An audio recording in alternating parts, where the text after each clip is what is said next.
सेवा नमस्ते हजुरलाई मेरो नयाँ भिडियोमा स्वागत छ। मेरो चाहिँ जहिले यस्तै नै हो, दैनिकी चलिरहेको नै हुन्छ। बाख्रा बस्तु घर हैन यताउता डुल्दा दिन बित्छ, काम पनि देखिँदैन अनि फुर्सद पनि हुँदैन। यस्तै नै चलिरहेको हुन्छ मेरो चाहिँ। आज पनि त्यसरी नै दिनको सुरुवात भयो। अनि यो पाठा देख्दा चाहिँ मलाई बचपनको याद आउँछ क्या। म र मेरो बहिनी चाहिँ दुईटा पाठाहरू जन्म्यो भने भाग लगाएर आफ्नो आफ्नो भनेर बोक्थ्यौँ, खेलाउँथ्यौँ, त्यो याद आउँछ क्या मलाई। अनि हाम्रोतिर चाहिँ आल्चा पनि अलिअलि पाक्न थाल्यो। अनि आल्चाहरू पनि हल्का हल्का रातो रातो भएछ भित्र चाहिँ, बाहिर चाहिँ मजाले पाकेको छैन। अनि झार पनि हाम्रोतिर चाहिँ धेरै झार आएको छ योचोटि, पानी धेरै परेर पनि होला अब्बर झार आएको छ। अनि झार उखाल्दैछु म चाहिँ गोड्नुको लागि। हामी चाहिँ यसरी कहिल्यै उखाल्दिनँ थियौँ, योचोटि चाहिँ धेरै झार आएकोले गर्दाखेरि उखालिरहेछु मैले चाहिँ। खेतालाहरू छ धान मकै गोड्ने, त्यही भएर झार चाहिँ उखाल्यो भने छिटो हुन्छ नि त, अनि त्यही भएर म चाहिँ झार उखाल्दैछु। योचोटि चाहिँ हाम्रोतिर चाहिँ मकै छर्दादेखि फागुनदेखि नै पानी परेको अहिले पनि पानी परि नै रहेको हुन्छ। अनि त्यही भएर झार चाहिँ मकैभन्दा लामो आयो।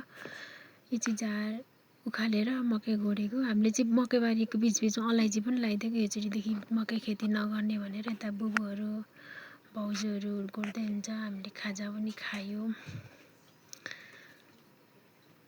अनि यहाँ घाँस हाल्दै हुनुहुन्छ, बेलुका घाँस पनि लिएर आउँछौँ। दिउँसो काम गऱ्यो, घाँस पनि लिएर आयो। यो चाहिँ हाम्रो मम्मीले बनाउनु भएको मध्य पहाडी लोकमार्ग, रोडसम्म जाने बाटो। रोडदेखि झरेपछि सजिलो हुन्छ नि त, अनि त्यही भएर यसरी पालो पालो झर्दै हुन्छ बाबा मम्मी निनी।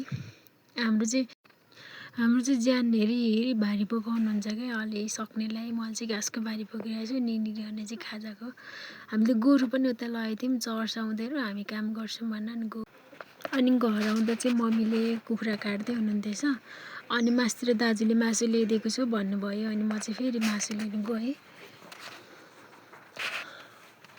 मासु लिएर आएपछि हाम्रो चाहिँ कोही मासु खानुहुन्छ, कोही मासु नखाने हुनुहुन्छ। अनि त्यही भएर मासु नखानेको लागि मैले सिमी काटेर सब्जी बनाएँ। अनि मुलाको अचार बनाउनु लागिरहेको छु। फाइनल्ली मुलाको अचार पनि रेडी भयो। अनि मलाई चाहिँ आज मासु खानु मन लागेन, त्यही भएर मैले जसरी भेज नै खाएँ। Thank you for watching this video.